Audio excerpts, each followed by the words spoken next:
On dit qu'un aéroport est un endroit artificiel, bruyant et pollué. Mais moi, le renard, j'y trouve tout ce qui fait mon bonheur.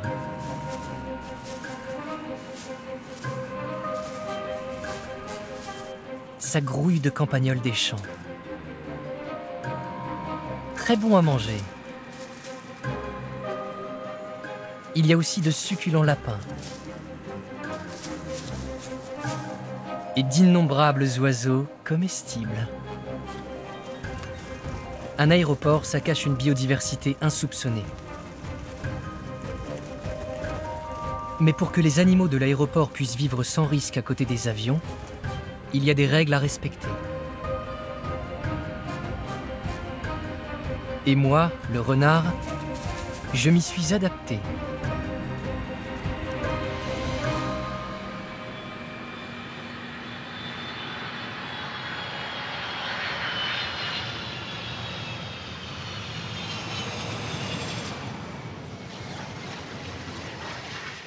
Ce matin d'hiver, j'ai une petite faim. Il fait froid, j'ai besoin de m'alimenter. Par cette température, les proies sont rares sur le tarmac.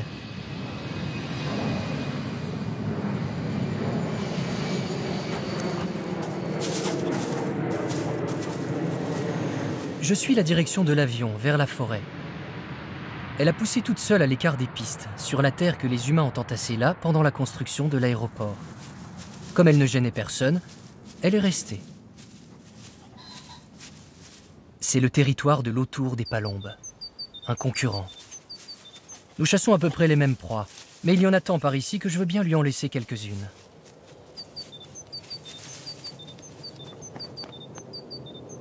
De son perchoir, il guette les proies qui vivent dans les prairies qui entourent les pistes.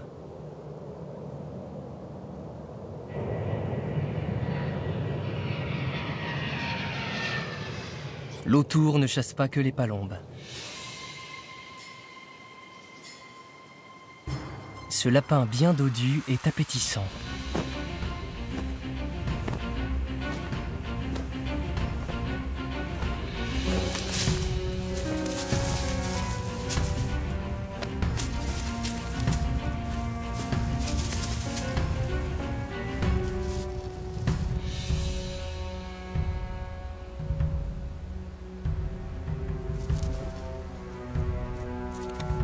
L'autour est un gastronome.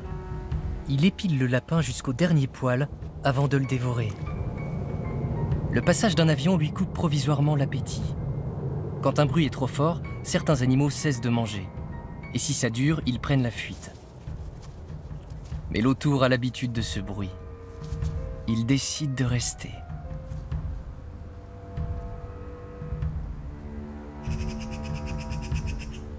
La pie aussi est restée. Cette petite peste a volé un morceau du lapin. Je retourne au chaud près de ma renarde. En hiver, rien ne vaut le confort d'un bon terrier.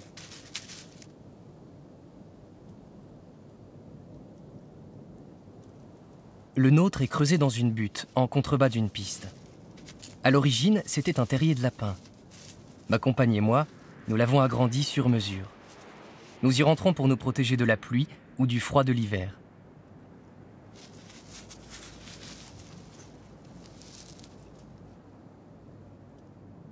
C'est ainsi que nous attendons l'arrivée des beaux jours.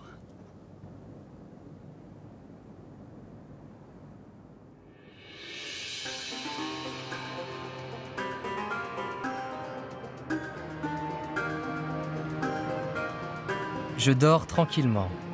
La nuit, le trafic aérien est plus calme que dans la journée.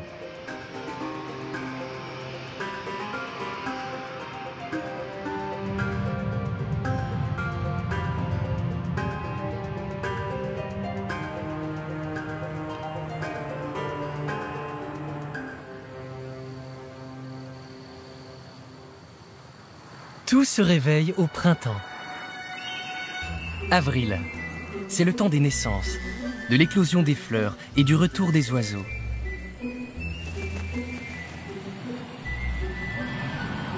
On a peine à le croire, mais il paraît que des centaines d'espèces de plantes poussent ici, sans pesticides. J'ai compris que certains bipèdes se donnent beaucoup de mal pour recréer l'équilibre naturel sur mon aéroport. La diversité des plantes favorise celle des animaux. Et la diversité des animaux favorise les échanges entre les espèces.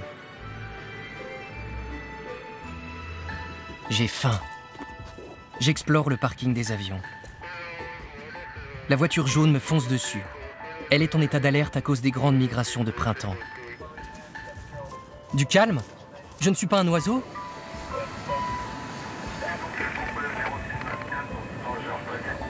J'ai compris depuis longtemps que nous, les animaux, n'avons pas le droit de nous approcher des avions. Mais les étourneaux se sont aperçus que le tarmac emmagasine la chaleur. Et ils adorent se chauffer les pattes sur les pistes.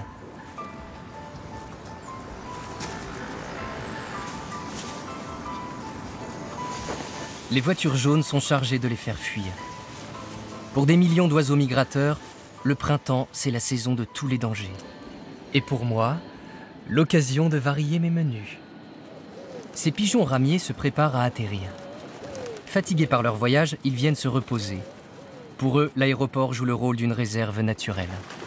Ces canards faisaient étape sur le bassin de collecte des eaux de pluie. Ils repartent vers le nord.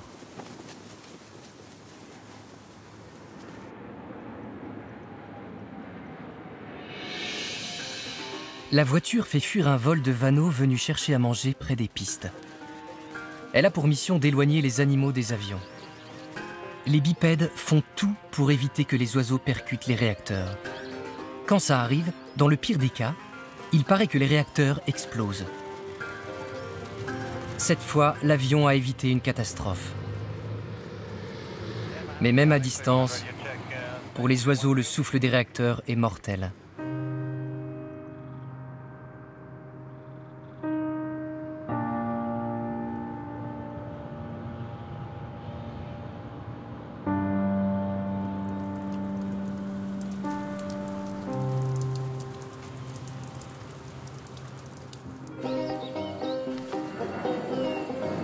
J'arrive près des rabouillères, c'est-à-dire les terriers de lapins. Mon rôle de prédateur officiel de l'aéroport consiste à en manger le plus possible, pour réguler leur nombre et éviter qu'ils creusent trop de galeries sous les pistes. Chasser le lapin ne me pose aucun problème. J'ai une bonne vue, mon odorat est performant et mon ouïe extrêmement fine. Mais aujourd'hui, j'ai une mission particulièrement importante, ravitailler mon terrier. Ma renarde vient de mettre au monde 2 renardeaux. Pendant une dizaine de jours, elle ne les quittera pas. Et c'est donc à moi de la nourrir. C'est pourquoi je préfère chasser le campagnol des champs. C'est une proie plus facile à attraper qu'un lapin.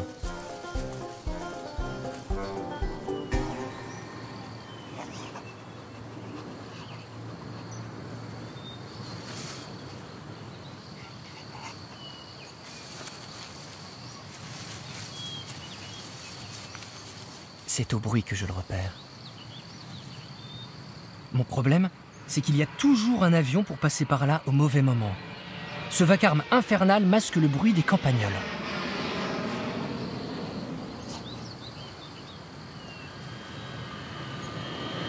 Comment voulez-vous chasser dans ces conditions? Je dois tendre l'oreille entre 2 avions. Il paraît que le bruit nuit à la reproduction de certaines espèces. Ça ne doit pas concerner le campagnol des champs. Un seul couple peut se multiplier par 50 en une seule saison. Malgré mes efforts de prédateur, l'espèce campagnole n'est pas menacée de disparition sur l'aéroport.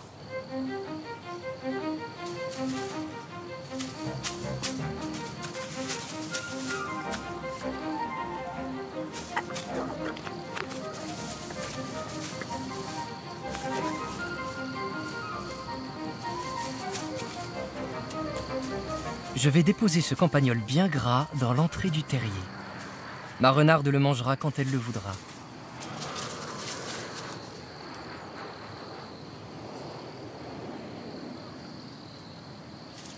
Moi, je retourne à la chasse. Je dois lui apporter au moins 10 campagnols par jour pour la nourrir.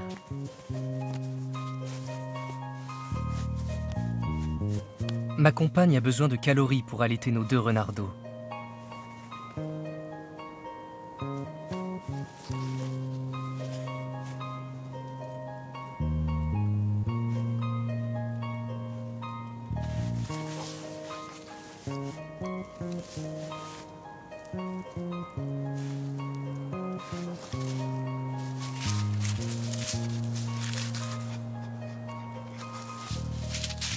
Il n'y a pas de litière sur le sol du terrier. La renarde aménage un creux pour que les bébés puissent s'y blottir. La terre nue est mêlée d'ossements, de restes de proie et de quelques excréments qui parfument l'atmosphère. Ça masque l'odeur du kérosène.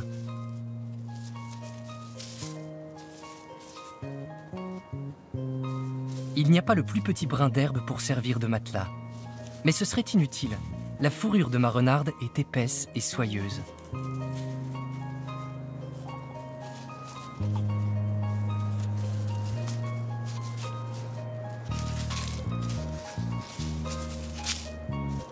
Sa longue queue touffue est la plus confortable des litières. Lorsqu'ils sont blottis contre leur mère, nos renardeaux ne craignent pas le froid.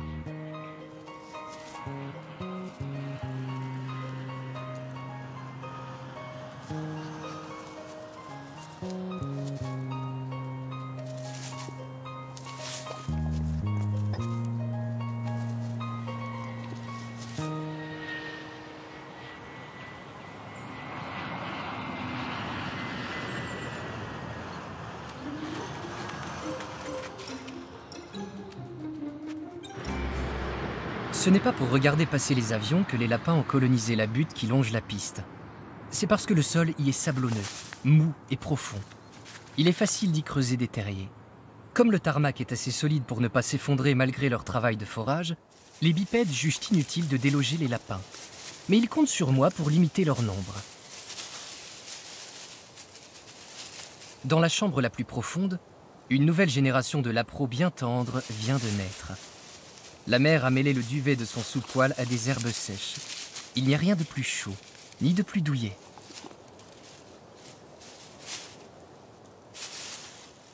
C'est pourquoi, à peine la tétée terminée, la lapine abandonne ses bébés sans hésitation pour aller brouter. Elle ne reviendra pas de la journée.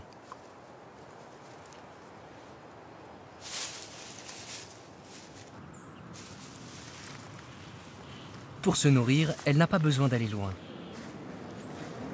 Depuis sa naissance, le vacarme des moteurs est son fond sonore habituel. Ça ne l'inquiète pas.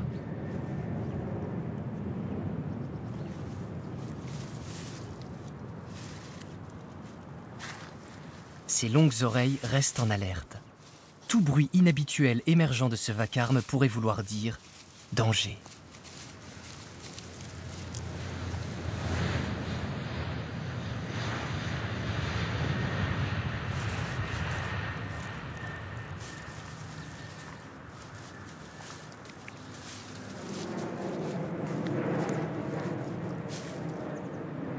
Le danger, c'est moi, le renard.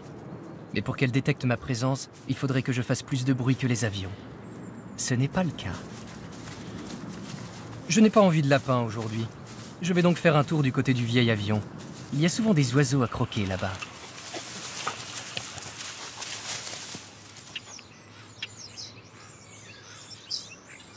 Un étourneau fait la cour à sa femelle.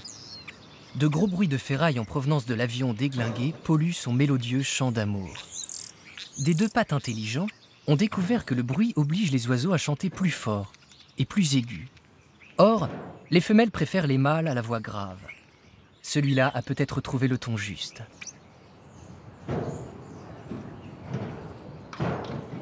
Le vent secoue l'avion. Il ouvre des passages où les étourneaux s'engouffrent. Il ne pourrait pas nicher sur un avion neuf.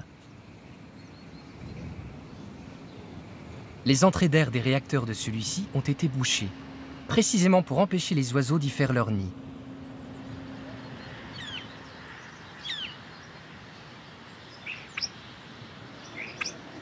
Le vieil avion, lui, est devenu un vrai nichoir.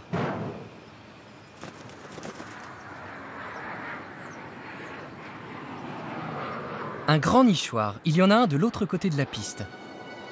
Dans la forêt, le bruit est atténué. Pour les oiseaux, le bruit est une source de stress, de fatigue, de perte de vigilance. Il les empêche d'entendre l'arrivée des prédateurs. Certains en perdent l'appétit. C'est pourquoi Letourneau a choisi ce coin de forêt tranquille pour élever ses jeunes.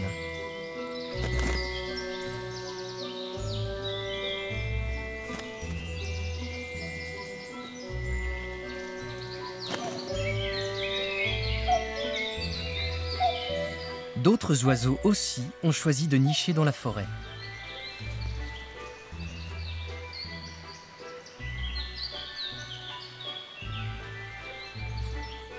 Le pouillot véloce s'est installé dans un buisson. La mésange à longue queue tricote son nid en forme de chaussette. C'est un travail considérable. Il va occuper le couple pendant plus de 15 jours.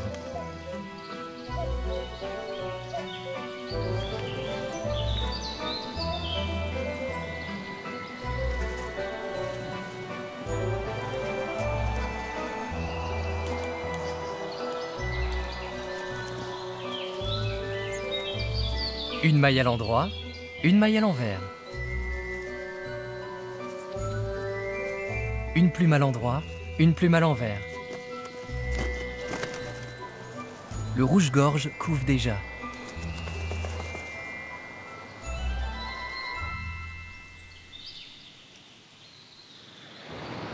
La pie fait bande à part. Ici, l'autoroute passe sous les pistes et le vacarme des voitures s'ajoute à celui des avions.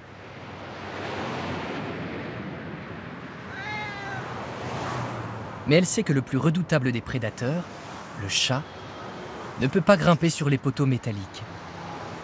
Elle choisit la sécurité. Moi, elle me nargue.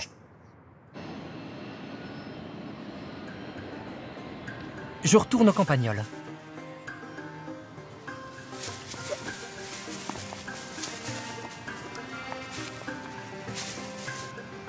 Le faucon cresserelle aussi les a repérés. Il a des jeunes à nourrir. Le cresserelle chasse le campagnol en vol stationnaire. Les bipèdes appellent ça faire le Saint-Esprit.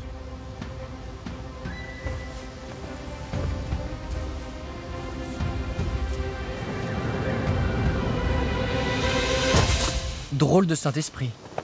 Il m'a chippé mon campagnol. Il y a beaucoup de rapaces sur l'aéroport. Il paraît qu'ils ont une acuité visuelle exceptionnelle.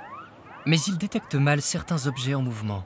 On raconte dans les terriers que des 2 pattes savants ont fait plus de 300 tests pour mettre au point cette balise de cercles concentriques noirs sur fond blanc. C'est une illusion d'optique. Elle donne aux rapaces l'impression d'une collision imminente. Et ils se détournent de la zone de danger de façon durable. Grâce à la balise, l'autour a évité la mort.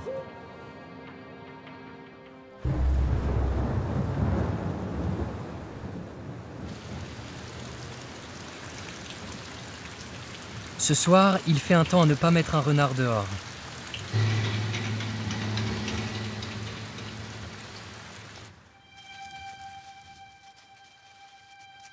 Ma renarde reste calfeutrée au sec dans le terrier avec nos jeunes.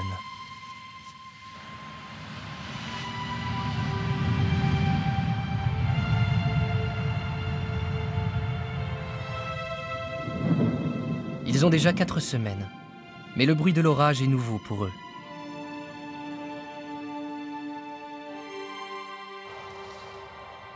Je me suis abrité sous un arbre, en lisière de la forêt. Au-dessus de ma tête, la chouette chevêche part à la chasse au campagnol. C'est la lune qui lui donne le signal de l'envol. Dans son nid, 3 petits becs affamés attendent leur repas.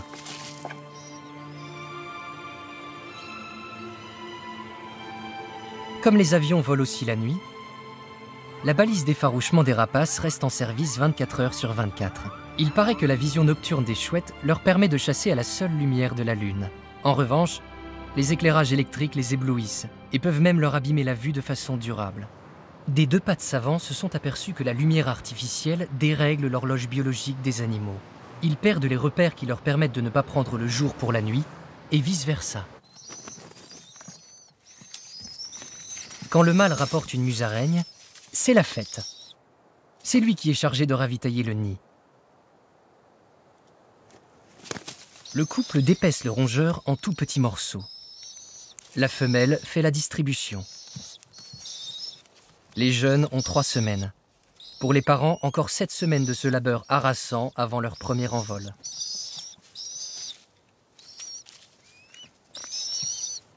Au petit matin, le mâle repart pour une dernière chasse.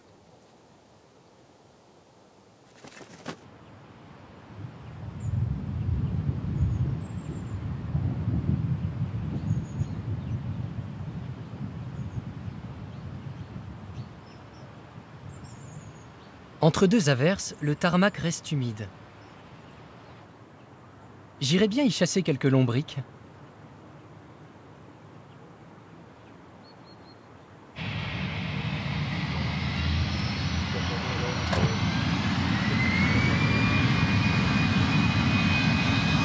Le lombric est un repas de saison, et il est bourré de protéines.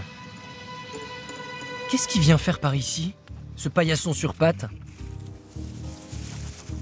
Ce hérisson est un opportuniste. Il mange à peu près tout ce qui lui tombe sous la truffe. Je ne vais quand même pas le laisser me chipper mes vers de terre. Par ici, la voiture jaune. Il y a un intrus sur la piste.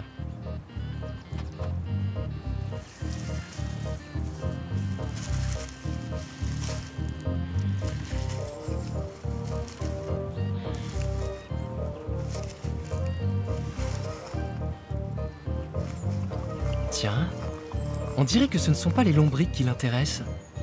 Il a reniflé une odeur plus appétissante, celle du train d'atterrissage. Je me demande ce qu'il trouve de bon dans ce morceau de caoutchouc.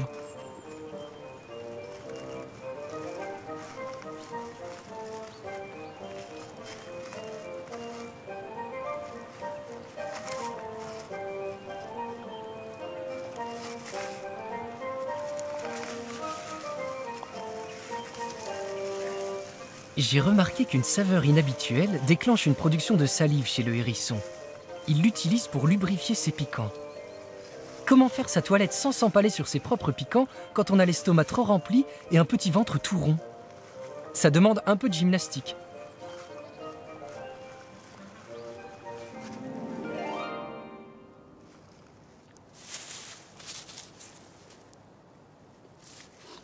La renarde, elle, est maigre.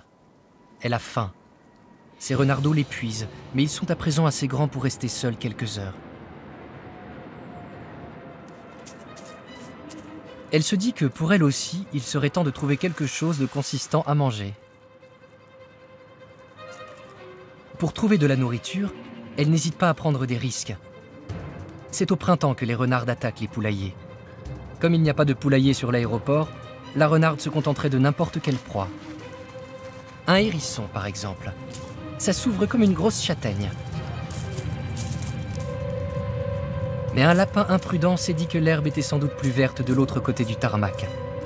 La renarde l'a senti. Bonne affaire pour elle. Croquer un lapin, c'est quand même moins fatigant que de décortiquer un hérisson.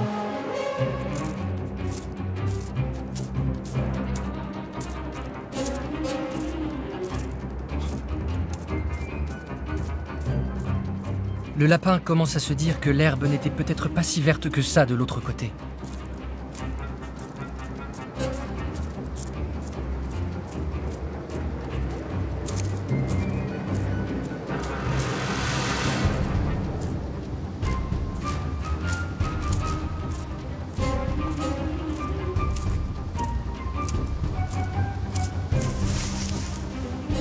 Il n'y a pas de trou en vue où se cacher.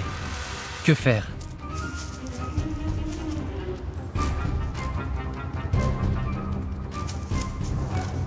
Première option, s'éclipser discrètement, en pariant que l'ennemi vous perdra de vue.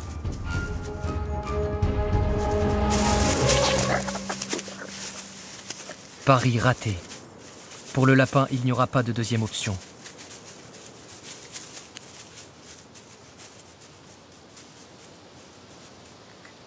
Pour le hérisson, c'était jour de chance.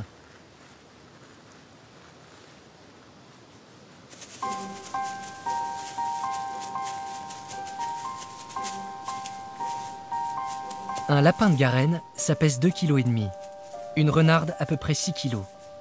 Transporter un tiers de son poids dans ses mâchoires, c'est une vraie performance sportive. Mais à renarde motivé, rien d'impossible.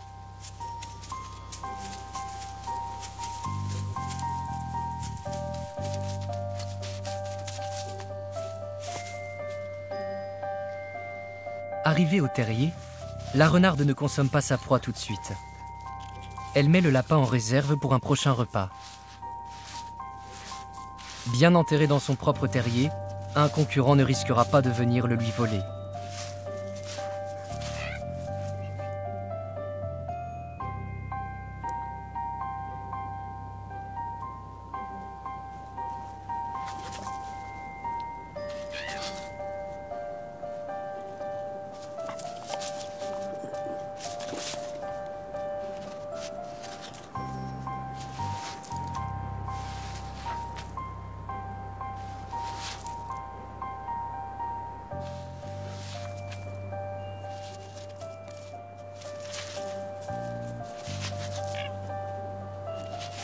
Les renardeaux sont à peine sevrés.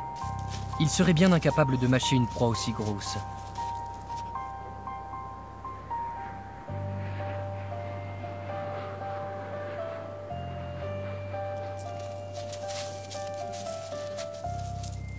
Au même moment, dans la forêt, une tragédie se prépare. Le jet des chênes a gobé l'œuf du rouge-gorge.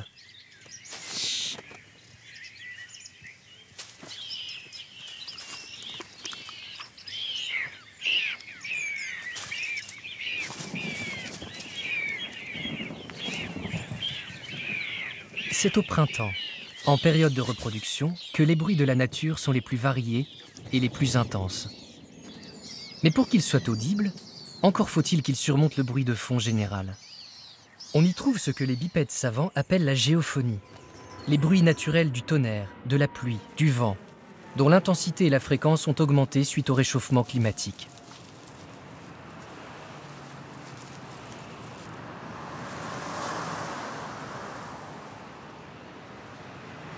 On y trouve aussi le bruit des avions, le plus universellement répandu sur la planète. Le bruit peut être un signal. Les chevreuils viennent de loin brouter contre la clôture de l'aéroport. Le boucan des avions et de l'autoroute est infernal, mais ils ont compris qu'aucun bipède à fusil n'ose se promener si près de l'aéroport.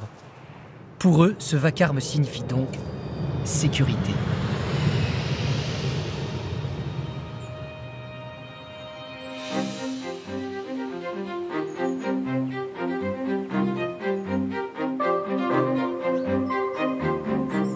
Et voilà l'été.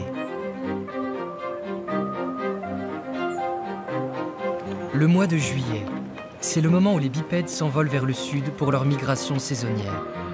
Ils appellent ça les vacances.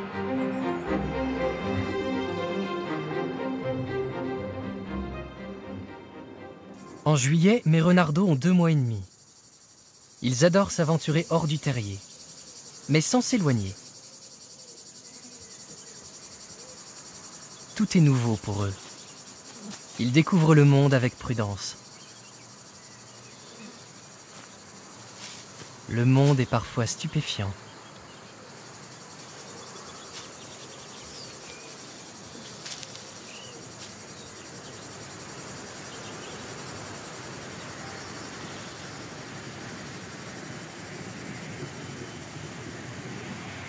Qu'est-ce que c'est que ça ?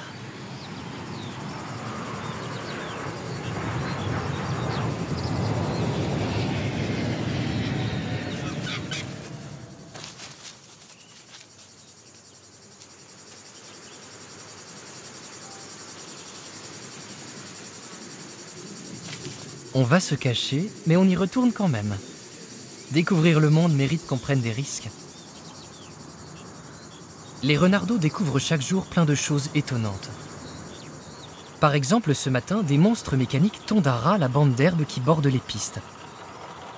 Il paraît que c'est pour empêcher les avions de déraper quand ils quittent la piste.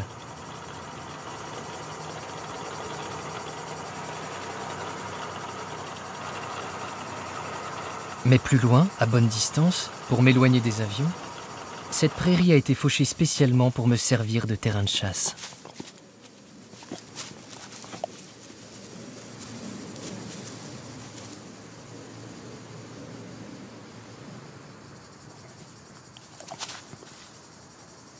Que le bruit d'un rongeur qui se faufile sous les herbes sèches est doux à mon oreille.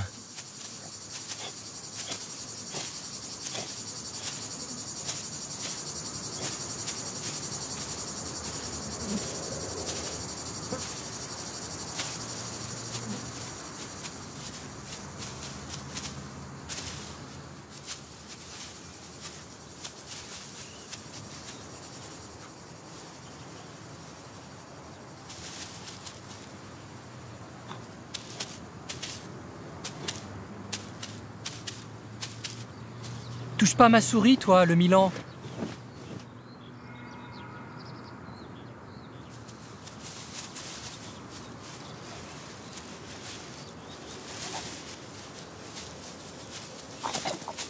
C'est moi qui l'ai eu.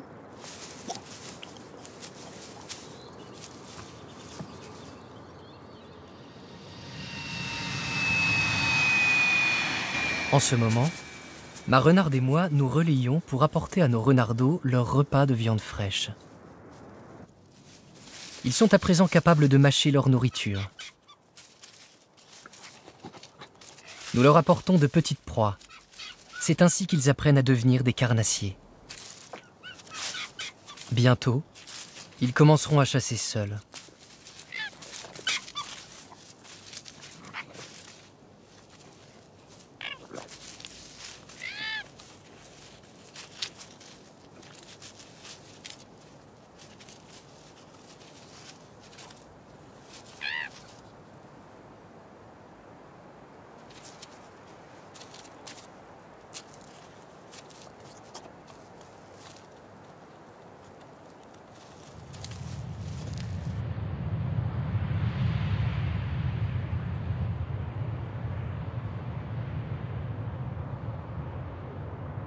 Début août.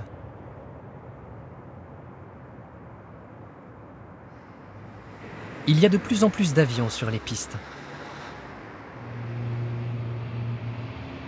Il y a aussi de plus en plus d'oiseaux, et donc de plus en plus de dangers.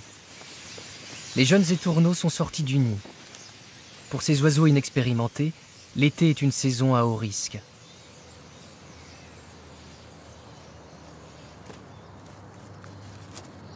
Ils se regroupent par milliers autour du vieil avion.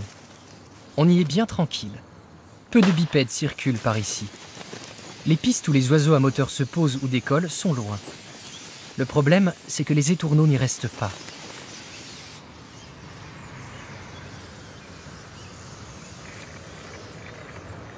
Alerte aux étourneaux. Les voitures jaunes s'affolent. Quand le guetteur du groupe donne le signal de l'envol, tout le monde suit. Même si le guetteur lui-même, par manque d'expérience, ne sait pas qu'un avion, c'est dangereux.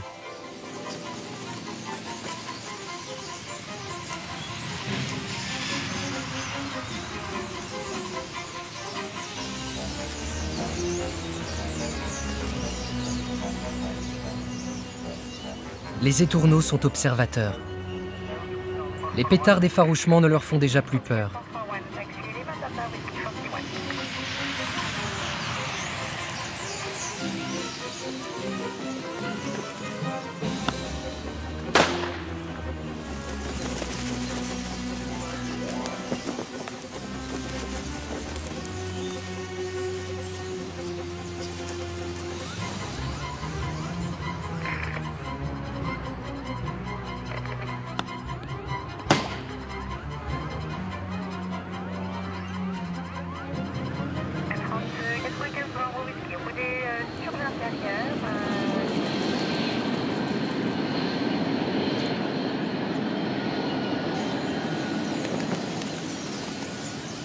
Les voitures jaunes doivent modifier sans cesse les signaux d'alerte.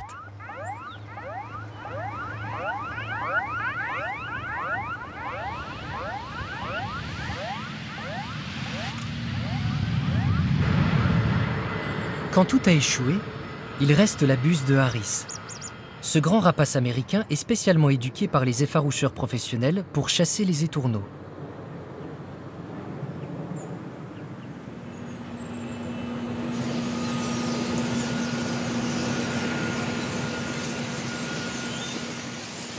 La buse de Harris est un prédateur d'oiseaux. Elle s'élance vers le nuage d'étourneaux. Arrivée au-dessus, elle fonce dedans.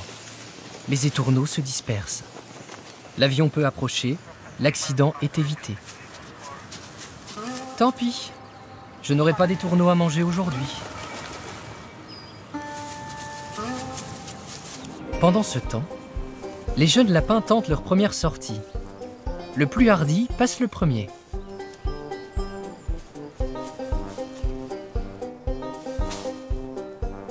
Autour des rabouillères, le bruit des avions est assourdissant.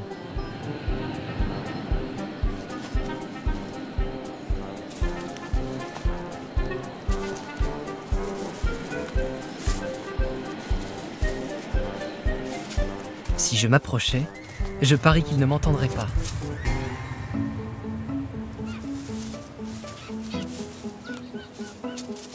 Il n'y aura pas de chasse au lapin aujourd'hui. Je rends visite à mes neveux.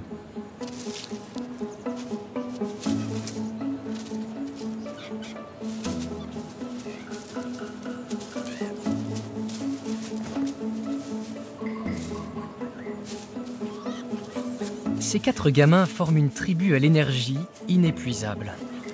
Ils sont notre prochaine génération de chasseurs de lapins et de campagnols. C'est en jouant qu'ils commencent à s'entraîner.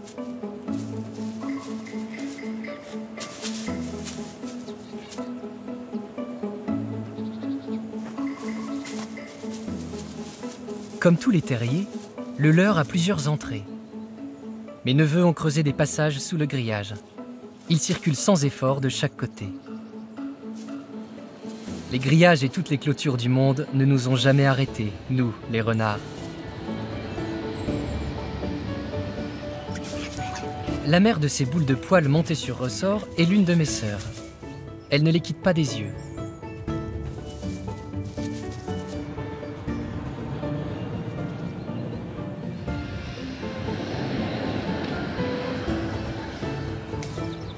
Pour le moment, c'est encore un jeu, mais ils explorent déjà ce qui deviendra bientôt leur propre territoire.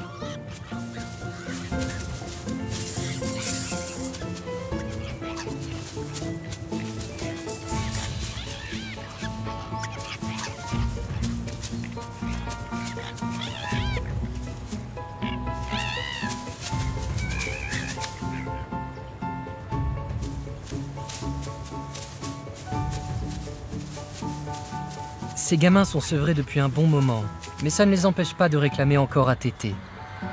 Leur mère est d'une patience admirable. Elle se laisse faire une dernière fois. Demain, elle les enverra promener. Il faut bien qu'ils apprennent à se nourrir seuls.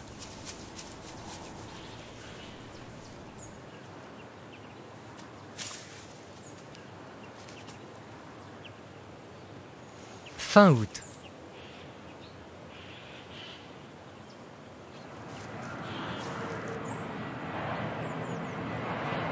Pour les 2 pattes, c'est le moment de la migration de retour. Ils appellent ça la rentrée.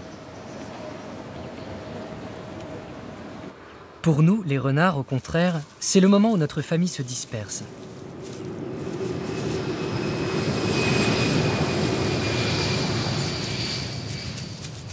Mes jeunes nés au printemps me quittent pour fonder leur propre famille. Nous, les renards, nous nous adaptons aux ressources de l'aéroport.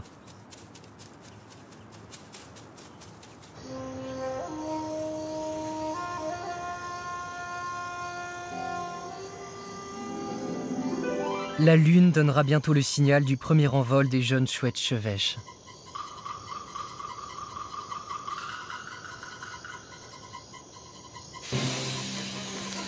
Les jeunes étourneaux se rassemblent pour migrer. Ils n'iront pas très loin. On les appelle des migrateurs partiels. Mais ils n'aiment pas voyager seuls. Avant de partir, plusieurs dizaines de milliers d'entre eux viennent dormir ensemble dans les arbres près de l'aéroport.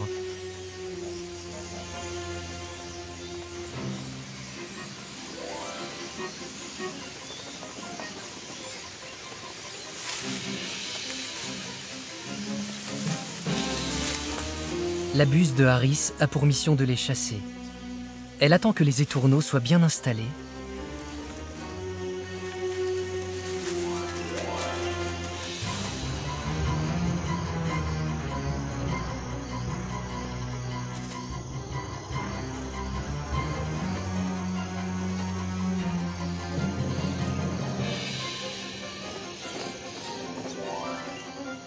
Quand ils commencent à s'endormir, elle fonce sur eux. Les étourneaux s'enfuient. Pour eux, la migration d'automne vient de commencer.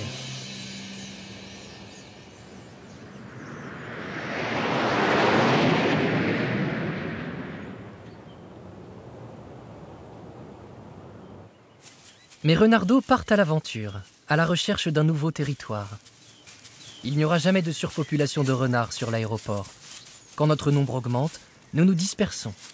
C'est ainsi que nous contribuons à maintenir l'équilibre naturel.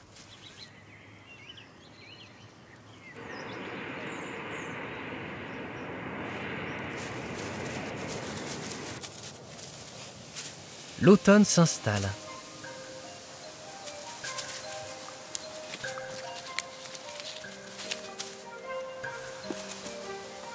Certains accumulent des calories pour affronter la chute des températures.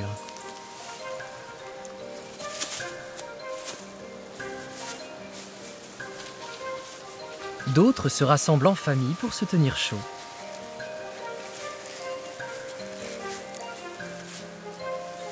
Un matin, le givre ne laisse pas de doute. L'hiver est là. Je chasse au soleil, bien protégé par mon épaisse fourrure d'hiver.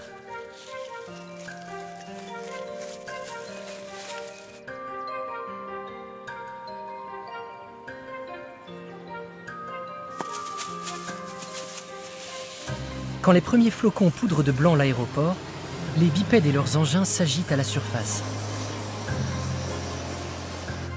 Moi, je regagne la douce chaleur de ma tanière sous la piste.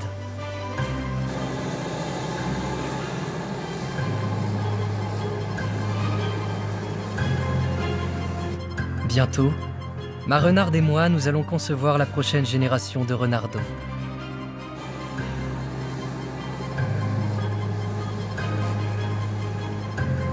Et nous attendrons au chaud le retour du printemps.